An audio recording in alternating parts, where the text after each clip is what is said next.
This is the fourth Sunday in Lent, and we come now upon the story of Jesus and the blind man. It's very long, it's very involved, but the underpinning of all of this is sight, and not necessarily physical sight, but actual awareness, seeing what's going on, being alert to it, being able to recognize what it is. So this starts right away with Jesus talking with his disciples. Now, there's a few problematic things right off the hop, so I want to get them dealt with.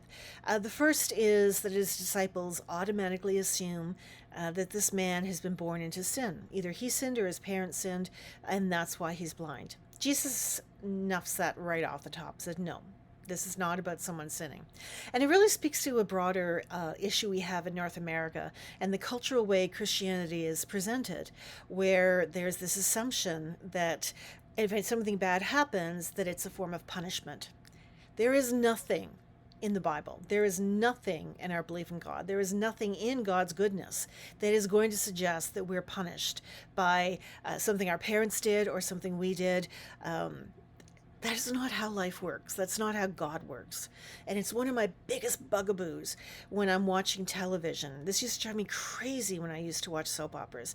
How part of the story would be like this child would be sick and desperate for something. And the parents and the grandparents would go into the chapel and like, God, what have I done? Take it, make me the one who's suffering, not them. And that's not how it works. There is nothing. We can trace every amount of suffering back to something scientific and physical. There is nothing that we do as individuals that brings on punishment to ourselves or to those we love just by our behavior. That's number one. Get that out of the way right away. The second thing is a little more problematic than even that. And Jesus says he is not here because of sin. He's here to teach us something. Disability advocates are really, really clear about this, that it's not the role of disabled people to be our educators. And they're not disabled to be some kind of noble, oh, look how much they're enduring. They teach us something about God, or they show us a lens to ourselves. That's disrespectful. Disabled advocates and disabled people have said, stop doing that. That's not helpful. So this is a line we're just going to have to throw in the dustbin of history. This was an attitude that is just archaic and it does not fit with the story. So we're just going to move on. So Jesus is talking with his disciples and he says, I am the light of the world. Until the darkness comes, I'm it. I'm here in the day, the night, I'm gone. The day I'm here, light of the world, bringing light and sight to everybody. Sight, again, not necessarily physical sight, even though this is a story that actually does give a man sight. There's a whole other group of people who lose their sight in the process. So he spits on the ground and mixes mud and puts it on his eyes. Now I'm old enough to remember there was a time where a lot of really good, really dedicated church people were trying to figure out if the mud was magical, like how this actually happened. Let it go. That's not even part of the story. Just don't worry about it. That is not a concern that we need to have, because that's not the story. The story isn't even that he was blind and that Jesus cured him. That's just a part of the story. The story is that this man who had no connection with Jesus, didn't know anything about him, hadn't heard about him maybe, didn't know that's what he was dealing with. This man just comes up, puts mud on his eyes. There's not even a question there, but can I do this, or will you do this? It was just done.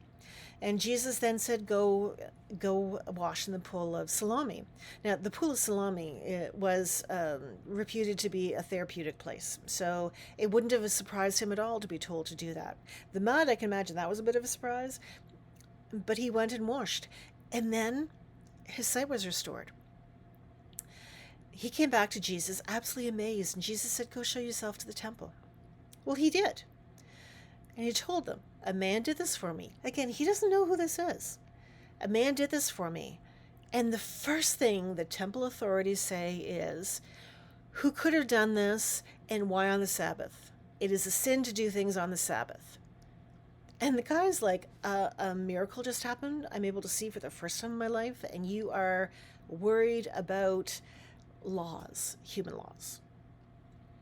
So there's this whole back and forth exchange goes on about, is this man a sinner? Is he not a sinner? Are parents sinner? Are they not?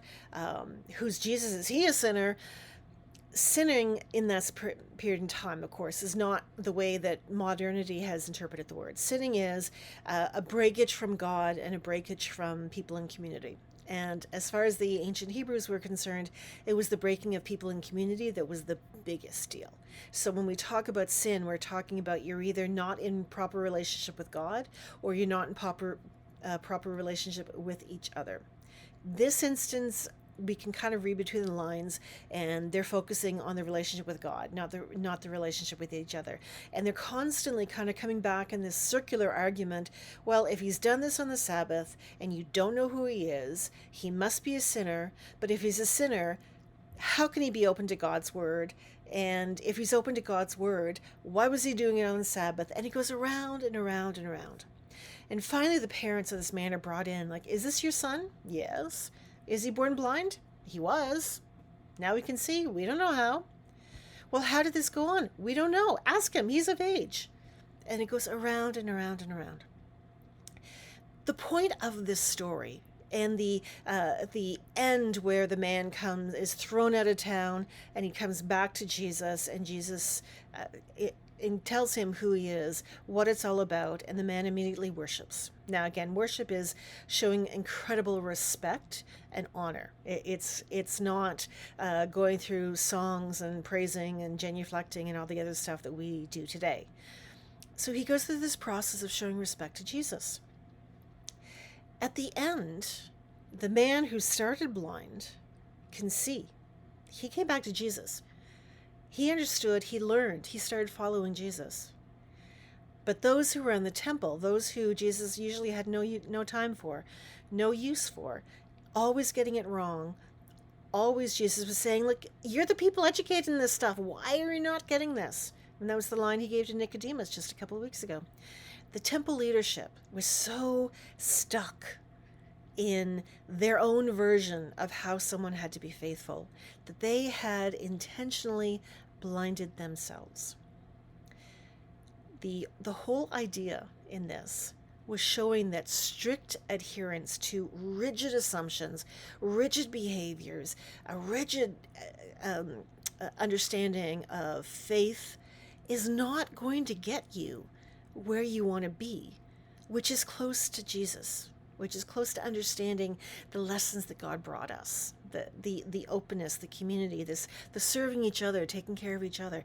That's ultimately where we're supposed to be at the end of the story, recognizing that those who have been paid to understand the law are usually missing the point. We talk a lot about what God's message can be for us, where we have to be active in the world.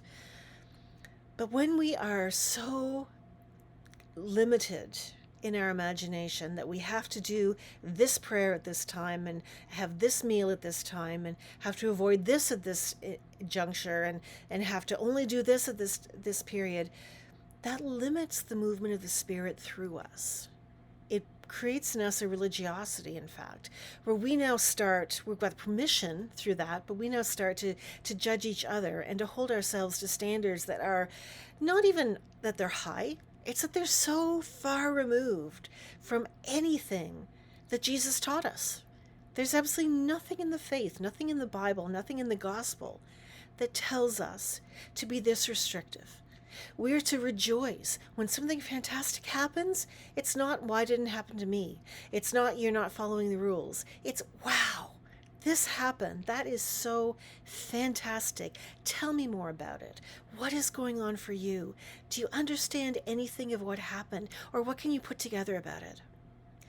It is not for us to prove when God is in our lives. It is just for us to live it.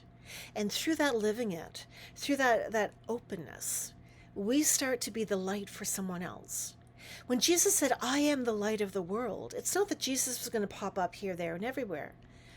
It's that Jesus was entrusting all of us with that light.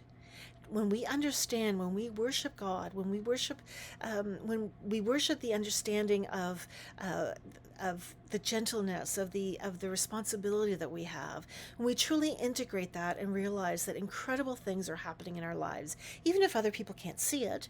No one has to have this incredible experience of a blind person now being able to see in order for Jesus to become real for them. Like, we can have miniature wins. We don't need to have something big just to prove to us that Jesus is in our lives. It's good for a story. It's good to kind of counterbalance. But at the end of the day, it is our openness to the Spirit that matters, and living what Jesus did teach us. The light of the world comes through us. God embodies us. When we take this message out, when we bring it to other people, when we are part of the machinations that help other people see, we are the light of the world. And I'm not talking force, and I'm not talking restrictions, and I'm not talking bullying, because none of that is part of God's world or God's actions. I'm talking when we live in a way that people can see God shine through us. That helps other people relax into starting to feel the Spirit themselves. It's part of our calling. So, like the person at the end, the blind man at the end, who doesn't have a name, he doesn't need to have one. At the end, he came back and thanked Jesus for having done something incredible for him. We are to ask to thank Jesus as well, and then take that and move on and share the story with others. We are asked to learn to see, not to be blinded, but to see the light shining through us and move it forward, just as Jesus asked us to.